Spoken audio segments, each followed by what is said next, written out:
டெல்லியில் தொடர் போராட்டத்தில் ஈடுபட்டு வரும் ஐயா கண்ணுவிற்கு மயக்கம் ஏற்பட்டதை அடுத்து அவர் மருத்துவமனையில் அனுமதிக்கப்பட்டுள்ளார். வறட்சி நிவாரணத்தை அதிகரிக்க வேண்டும், விவசாய கடன்களை தள்ளுபடி செய்ய வேண்டும் என்பன உள்ளிட்ட கோரிக்கைகளை வலியுறுத்தி டெல்லி ஜந்தர் மந்தர் பகுதியில் தமிழக விவசாயிகள் தொடர் போராட்டத்தில் ஈடுபட்டு வருகின்றனர். போராட்டத்தின் 23வது நாளான நேற்று விவசாயிகள் கை கால்களை கட்டிக்கொண்டு சாலையில் உருண்டு நூதன போராட்டம் மேற்கொண்டனர். அப்போது விவசாயிகள் சங்க தலைவர் ஐயா கண்ணு திடீரென மயக்கமடைந்தார். இதனையடுத்து அவர் மீட்கப்பட்டு டெல்லி மருத்துவமனையில் அனுமதிக்கப்பட்டார். சிகிச்சைக்கு பிறகு மாலையில் மீண்டும் போராட்ட களத்திற்கு ஐயா கண்ணு திரும்பினார். விவசாய கடன்களை தள்ளுபடி செய்ய சென்னை உயர்நீதிமன்றம் உத்தரவிட்ட நிலையில் தேசிய தென்னிந்திய நதிகள் இணைப்பு சங்க தலைவர் ஐயா கண்ணு சார்பில் உச்சநீதிமன்றத்தில் கேவியட் மனு தாக்கல் செய்யப்பட்டுள்ளது. இது தொடர்பாக ஐயா கண்ணு சார்பில் வழக்கறிஞர் GS மணி என்பவர் தாக்கல் செய்துள்ள மனுவில் விவசாய கடன்களை ரத்து செய்து சென்னை உயர்நீதிமன்றம் பிறப்பித்த உத்தரவை எதிர்த்து மேல்முறையீடு மனு ஏதேனும் தாக்கல் செய்யும் பட்சத்தில் அவ்வழக்கின் மனுதாரர் என்ற முறையில் தனது கருத்தை அறியாமல் எந்த உத்தரவும் பிறப்பிக்க கூடாது என தெரிவிக்கப்பட்டுள்ளது. RK நகர் தொகுதியில் அதிகாரிகள் மாற்றப்படுவது குறித்து கவலை இல்லை என மக்களவை துணைத் தலைவர் தம்பிதுரை தெரிவித்துள்ளார். சென்னை விமான நிலையத்தில் செய்தியாளர்களிடம் பேசிய அவர் அதிமுக அம்மா அணியினர் வாக்காளர்களுக்கு பணம் கொடுப்பதாக கூறப்படுவதை திட்டவட்டமாக மறுத்தார். தேர்தல் வேணும்னு தவறான பிரச்சாரங்கள், இது ஒரு தோல்வி பயம் வந்துட்டாவே இப்போ எங்கே ஜெயிக்கிறாங்க, நாங்கள் ஜெயிக்கிறது ஒரு உறுதியான மக்கள் மத்தியில் இருக்கும் பொழுது இந்த மாதிரி ஒரு தவறான பிரச்சாரத்தை செய்வது ஒரு வாடிக்கை. இது தோல்விக்கு அவர்கள் தோற்க போவதற்குள்ள அறிகுறி தான் காண்பிக்கிறது ஒழிய இது என்ன பணம் அப்படி கொடுக்குறது எலெக்ஷன் விட்டுருவாங்களா? தேர்தல் பணி ஆற்றியது நாங்கள் சிறப்பாக பணியாற்றி கொண்டிருக்கிறோம். தினகரன் வெற்றி என்பது உறுதியாகிவிட்ட ஒன்று. இதை பொறுக்க முடியாமல் இப்பொழுது வேண்டுமென்றே தங்கள் தோல்வியை தழுவுகின்ற நிலைமை வரும்பொழுது பணம் கொடுக்கிறார். இப்படி எல்லாம் ஒரு தவறான பிரச்சாரம் செய்வதாக நான் கருதுகிறேன். RK நகர் இடைத்தேர்தலில் திமுக சார்பில் போட்டியிடும் வேட்பாளர் மருது கணேஷை ஆதரித்து மாநிலங்களவை உறுப்பினர் கனிமொழி வாக்கு சேகரித்தார். RK நகர் தொகுதிக்கு உட்பட்ட தண்டையார்பேட்டையில் வீதி வீதியாக சென்று அவர் வாக்கு சேகரித்தார். பின்னர் செய்தியாளர்களிடம் பேசிய அவர் மக்கள் வெறுக்கும் ஆட்சி தற்பொழுது தமிழகத்தில் நடைபெற்று வருவதாக விமர்சித்தார். RK நகர் தொகுதியில் அதிமுக அம்மா அணியினர் வாக்காளர்களுக்கு பணம் பட்டுவாடா செய்து வருவதாக குற்றம் சாட்டிய கனிமொழி இதனை தடுக்க தேர்தல் ஆணையம் கடும் நடவடிக்கை எடுக்க வேண்டும் என்றும் கேட்டுக்கொண்டார். தேர்தல் ஆணையம் தலையிட்டு இதை நிறுத்த வேண்டும். ஒவ்வொரு முறையும் தேர்தலை தள்ளி வைக்கிறதுங்கிறது தீர்வாகாது. இந்த மாதிரி பணம் பட்டுவாடா செய்வதையும் தேர்தல் விதிமுறைகளுக்கு எதிராக நடந்து கொள்வதையும் தேர்தல் ஆணையம் தலையிட்டு நிறுத்த வேண்டும். திராவிடர் கழகங்கள் தமிழக மக்களை கடந்த 50 ஆண்டுகளாக ஏமாற்றி வருவதாக மத்திய இணையமைச்சர் பொன் ராதாகிருஷ்ணன் குற்றம் சாட்டியுள்ளார். பாஜக சார்பில் RK நகர் தொகுதியில் பிரச்சாரம் மேற்கொண்ட பொன் ராதாகிருஷ்ணன் தங்கள் கட்சியின் வேட்பாளர் கங்கை அமரனுக்கு வாக்கு சேகரித்தார். ஏராளமான முறைகேடுகளை செய்துள்ள இரு கழகங்களும் தமிழக மக்களுக்கு பதில் சொல்ல வேண்டும் என வலியுறுத்தினார். மீனவர் பிரச்சனையிலும் விவசாயிகள் பிரச்சனையிலும் மத்திய அரசு மேற்கொண்டு வரும் ஆக்கப்பூர்வ பணிகளை பட்டியலிட்ட பொன் ராதாகிருஷ்ணன் பாஜக வெற்றி பெற வாக்களிக்குமாறு வேண்டுகோள் விடுத்தார். என்ன முன்னேற்றத்தை கொடுத்திருக்கின்றீர்கள்? இந்த தேர்தல் சாதாரண தேர்தல் அல்ல. சென்ற மாதம் 2017ஆம் ஆண்டு மார்ச் மாதம் 6ஆம் தேதியோடு கழகங்கள் ஆட்சிக்கு வந்து 50 ஆண்டுகள் முடிந்துவிட்டன. இப்போது கழகங்கள் கணக்கு கொடுக்கக்கூடிய காலம் துவங்கி இருக்கின்றது.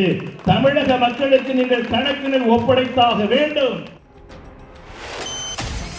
சென்னை RK நகரில் அதிமுக அம்மாணி வேட்பாளர் தினகரனை தேர்தல் ஆணையம் தகுதி நீக்கம் செய்ய வேண்டும் என முன்னாள் அமைச்சர் K பாண்டியராஜன் வலியுறுத்தினார். சென்னை RK நகர் தொகுதி இடைத்தேர்தலில் அதிமுக புரட்சி தலைவி அம்மா அணி சார்பில் போட்டியிடும் மதுசூதனனை ஆதரித்து கொருக்குப்பேட்டையில் நேற்று வாக்கு சேகரித்தார்.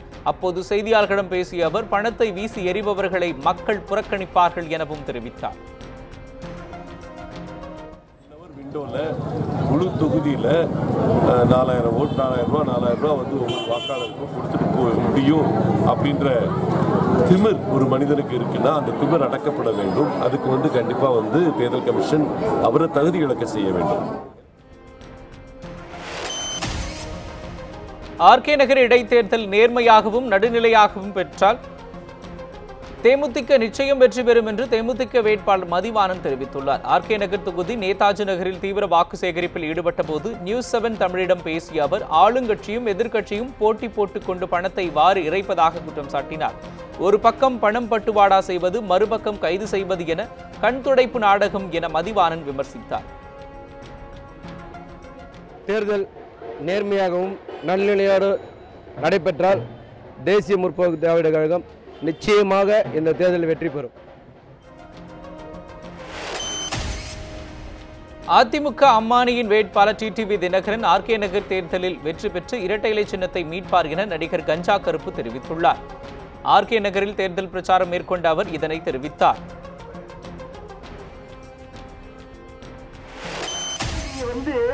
முடக்கலாம் ஜெயிச்சு வந்ததுக்கு அப்புறம் ரெட்டலையை நாங்க எடுக்கிறோமா இல்லையான்னு பாருங்க. கூடிய சீக்கிரமே நம்ம எல்லாரும் என் கூட பிறக்காத அக்கா தங்கச்சி அண்ணன் தம்பி உங்களுக்காக பல படப்பிடிப்பை கேன்சல் பண்ணிட்டு வந்திருக்கேன்.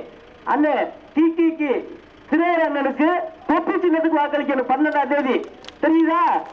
இங்கப்பா தப்பா நினைக்காத. காலையில நல்லா சங்கரா மீன் எடு, லட்டி நாட்டு மீன் எடு, நண்டு எடு, நல்லா சமைச்சு வச்சுட்டு விறுவிறுக்கு பூத்துக்கு போ. 2வது சின்ன தொப்பி சின்ன டப்பு டப்பு டப்பு டப்புன்னு தட்டிக்கிட்டே வாங்க. பாருங்க, நம்ம பாத்துக்குருவோம். என்னதா பொறுமையில.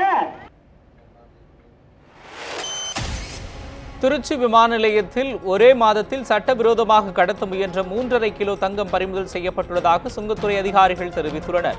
திருச்சி பன்னாட்டு விமான நிலையம் மூலம் அதிக அளவு தங்கம், எலக்ட்ரானிக்ஸ் பொருட்கள் கடத்தப்படுவதாக சுங்கத்துறையினருக்கு தகவல் வந்தது. இதனையடுத்து கடந்த 3 மாதங்களாக விமான நிலையத்தில் சுங்கத்துறையினர் தீவிர சோதனையில் ஈடுபட்டு வருகின்றனர். இந்த நிலையில் கடந்த மார்ச் மாதம் மட்டும் 29 கடத்தல் வழக்குகள் பதிவு செய்யப்பட்டு சுமார் 1 கோடி ரூபாய் மதிப்புள்ள 3.5 கிலோ தங்கத்தை சுங்கத்துறையினர் பறிமுதல் செய்துள்ளது குறிப்பிடத்தக்கது. விருதுநகர் மாவட்டம் ஸ்ரீவில்லிபுத்தூர் அருகே உள்ள தொட்டியப்பட்டி கிராமத்தில் தாழ்த்தப்பட்டோர் குடியிருப்பில் நடைபெற்ற கலவரம் தொடர்பாக தேசிய தாழ்த்தப்பட்டோர் ஆணைய குழுவினர் ஆய்வு மேற்கொண்டனர். இரு பிரிவினர் இடையே நிகழ்ந்த மோதலில் தாழ்த்தப்பட்டோர் குடியிருப்பு பகுதிகளில் தீ வைத்து எரித்த சம்பவம் பெரும் பரபரப்பை ஏற்படுத்தியது. இந்த சம்பவத்தில் 39 பேரை காவல்துறையினர் கைது செய்துள்ளனர். இச்சம்பவம் குறித்து அளிக்கப்பட்ட புகாரின் பேரில் தேசிய தாழ்த்தப்பட்டோர் ஆணையக்குழு சம்பவ இடத்தில் ஆய்வு செய்தனர். அப்பகுதிகளில் போதிய அடிப்படை வசதிகள் கூட செய்து தரப்படாததற்கு கடும் கண்டனம் தெரிவித்ததுடன் அங்குள்ள பள்ளியில் தாழ்த்தப்பட்டோர் இனத்தைச் சேர்ந்த மாணவர்களை மிகவும் கீழ்த்தரமாக நடத்தப்பட்டதாக வந்த புகார் குறித்தும் விசாரணை நடத்தினார்கள். அந்த ரீஹாபிலிட்டேஷன் மெசேஜ் அவங்களுக்கு கொடுக்க வேண்டிய அந்த மானிட்டரி ரிலீஃப், மற்ற செய்ய வேண்டிய அந்த அட்ராசிட்டி பிஓஏ ரூல்ஸில் செய்ய வேண்டிய காரியங்களை நான் செய்ய வேண்டியது இருக்குது. அதை உடனடியாக செய்யணும். மானிட்டரி ரிலீஃப் நேற்று கொடுத்துருக்காங்க. அது முழுமையாக அதை சரியாக அசஸ் பண்ணி கொடுக்கல. அதில் சில லேக்குனஸ் இருக்குது, குறைபாடுகள் இருக்குது. அதையும் சரிப்படுத்தி பாதிக்கப்பட்ட அத்தனை பேர்த்தையும் கவர் பண்ணி அந்த மானிட்டரி ரிலீஃப் கொடுக்கணும். வறட்சி காலங்களில் ஊருக்குள் வரும் வன விலங்குகளை எவ்வாறு கையாள்வது குறித்து பள்ளி மாணவ மாணவியரை வனத்திற்கு அழைத்து சென்று மேட்டுப்பாளையம் வனத்துறையினர் விழிப்புணர்வு ஏற்படுத்தினார்கள். குடியிருப்பு பகுதிகளுக்குள் வன விலங்குகள் வருவதை தடுக்கும் வகையில் மேட்டுப்பாளையம் வனப்பகுதி ஒட்டியுள்ள பள்ளிகளைச் சேர்ந்த மாணவ மாணவியரை வனத்துறையினர் காற்றுக்குள் அழைத்து சென்று வன விலங்குகள் வரும் வழித்தடங்கள், அவற்றுக்கு வைக்கப்பட்டுள்ள செயற்கை தொட்டிகள் போன்றவற்றை எடுத்துரைத்து விழிப்புணர்வு ஏற்படுத்தினர். வன விலங்குகள் நுழைந்தால் மேற்கொள்ள வேண்டிய பாதுகாப்பு வழிமுறைகள் குறித்தும் அவர்கள் விவரித்தார்கள். நிறைய தண்ணி தொட்டி கட்டியிருக்காங்க, நிறைய பெல்லட்ஸ் வச்சுருக்காங்க. அந்த பெல்லட்ஸ் லாட் ஆஃப் இம்யூனிட்டி, நிறைய நியூட்ரியன்ஸை சப்ளை பண்ண இந்த அனிமல்ஸ்க்கு. ஸோ அந்த காட்டுக்குள்ளே அந்த அனிமல்ஸ் உணவு இல்லாமல் தண்ணி இல்லாமல் செத்து போகுது. ஸோ அதை ப்ரிவெண்ட் பண்ணுறதுக்காக இந்த மாதிரி வச்சுருக்காங்க. அண்ட் மோரோவர் நிறைய சால்ட்டு, அதில் நிறைய தாது சத்துக்கள் நிரம்பிய சால்ட் கண்டென்ட் வச்சுருக்காங்க. ஸோ அந்த அனிமல்ஸ் இதனால் சர்வைவ் ஆகுது. ஸோ இந்த மாதிரி ஒரு அவேர்னஸ் ஃபாரஸ்ட் அஃபிஷியல்ஸ் எங்களுக்கு கொடுத்துருக்காங்க. அது ரொம்பவே யூஸ்ஃபுல்லாக இருக்குது. உணவுலாம் கிடைக்கிறது இல்லை. அதனால் இப்போ இவங்க ஃபாரஸ்ட் டிபார்ட்மெண்ட் என்ன பண்ணியிருக்காங்கன்னு நாங்கள் பார்த்தோம். இங்கே தண்ணி தொட்டிகள், அதுக்கப்புறம் உப்பு கட்டி அதெல்லாம் வச்சுருக்காங்க. அந்த உப்பு கட்டி புரோட்டீன் மற்றும் நோய் எதிர்ப்பு சக்திலாம் இருக்குது. அதில் இந்த மாதிரி 12 இடத்துல இந்த தண்ணி தொட்டிகள் வச்சுருக்காங்க. இப்போ இங்கே வந்ததுக்கப்புறம் தான் எங்களுக்கு எப்படி இந்த ஃபாரஸ்ட் டிபார்ட்மெண்ட்டில் அவங்க ஒரு மூவ் எடுத்திருக்காங்க அனிமல்ஸ்க்காகன்னு தெரிஞ்சது. கிருஷ்ணகிரி அருகே காட்டு யானைகள் தஞ்சம் அடைந்துள்ளதால் பொதுமக்கள் யாரும் வனப்பகுதிக்கு செல்ல வேண்டாம் என வனத்துறையினர் எச்சரிக்கை விடுத்துள்ளனர். கிருஷ்ணகிரி மாவட்டம் வேப்பனஹள்ளி கிராமம் தமிழக கர்நாடக எல்லைப் பகுதியில் அமைந்துள்ளது. இந்த நிலையில் கடந்த சில நாட்களுக்கு முன்பு கர்நாடக வனப்பகுதியில் இருந்து 4 காட்டு யானைகள் இடுபள்ளி கிராமம் அருகே உள்ள வனப்பகுதியில் தஞ்சம் அடைந்துள்ளது. இவை இரவு நேரங்களில் அருகில் உள்ள விளைநிலங்களுக்குள் புகுந்து பயிர்களை நாசம் செய்து வந்தன. இந்த யானைகளை மீண்டும் வனப்பகுதிக்கு விரட்டும் பணியில் வனத்துறையினர் ஈடுபட்டு வரும் நிலையில் அவற்றை காணவோ கால்நடைகளை மேய்ச்சலுக்கு வனப்பகுதிக்கு அழைத்து செல்லவோ கூடாது என பொதுமக்களுக்கு வனத்துறையினர் எச்சரிக்கை விடுத்துள்ளனர். மது மாமிசத்தை தடை செய்து வடலூர் நகரை புனித நகராக அறிவிக்க கோரி வடலூரில் வள்ளலார் பக்தர்கள் மனித சங்கிலி போராட்டத்தில் ஈடுபட்டனர். கடலூர் மாவட்டம் வடலூரில் வள்ளலார் நிறுவிய சத்திய திரும சாலையில் மாதந்தோறும் பூசம் நட்சத்திரத்தில் ஜோதி காண்பிக்கப்படுவது வழக்கம். அதேபோல் நேற்று பூசம் தினத்தன்று ஜோதியை காண ஆயிரக்கணக்கான பக்தர்கள் தரிசித்து வழிபட்டனர். இந்த நிலையில் வடலூரை புனித நகராக மத்திய மாநில அரசுகளுக்கு கோரிக்கை வைத்து வடலூர் 4 முனை சந்திப்பில் 500க்கும் மேற்பட்ட பக்தர்கள் கையில் சன்மார்க்க கொடியுடன் மனித சங்கிலி போராட்டத்தில் ஈடுபட்டனர். சிவகங்கையில் கருவேல மரத்திற்கு வைத்த தீ அருகில் இருந்த வீட்டிலும் பரவி முற்றிலும் எரிந்து சேதமானது. சிவகங்கை விவேகானந்தர் தெருவைச் சேர்ந்த சின்னையா தனது வீட்டின் பின்புறம் இருந்த கருவேல மரங்களை சில நாட்களுக்கு முன்பு அகற்றியுள்ளார். அவற்றின் கழிவுகளுக்கு நேற்று தீயிட்டு கொளுத்தியதாக கூறப்படுகிறது. அப்போது எதிர்பாராத விதமாக அவரது வீட்டின் மேற்கூரையின் மீது தீ பரவி மளமளவென வீடு முழுவதும் பற்றி எரிந்தது. இதுகுறித்து தகவல் அறிந்து சம்பவ இடத்திற்கு விரைந்து வந்த தீயணைப்புத் துறையினர் சுமார் 1 மணி நேர போராட்டத்திற்கு பிறகு தீயை கட்டுக்குள் கொண்டு வந்தனர். எனினும் சின்னையாவின் வீடு முழுவதும் தீயில் எரிந்ததால் உள்ளே இருந்த பொருட்கள் சேதம் அடைந்தன.